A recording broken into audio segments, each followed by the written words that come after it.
আজকে রাতের মেনু হচ্ছে বেগুন ভাজা আর লাউ ভাজা। এখন বেগুনটা কেটে নিয়ে বেগুনে লবণ হলুদ লাগিয়ে তেলের উপর ছেড়ে দিচ্ছি। আস্তে আস্তে তেলের উপর ছাড়ার পরে ধীরে ধীরে ভাজা হবে এটা।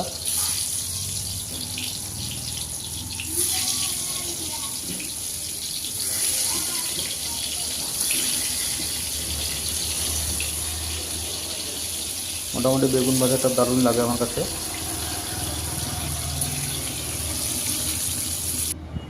তারপরে প্লেটে ভাত নিয়ে নিয়েছি,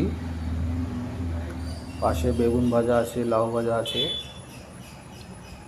বেগুনগুলো থালে নিয়ে নেব।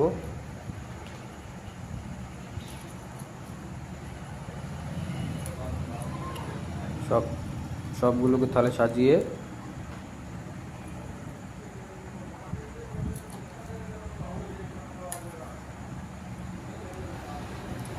বেগুন দিয়ে ভাত মাখবো। এবার আমার তো খুব দারুণ লাগে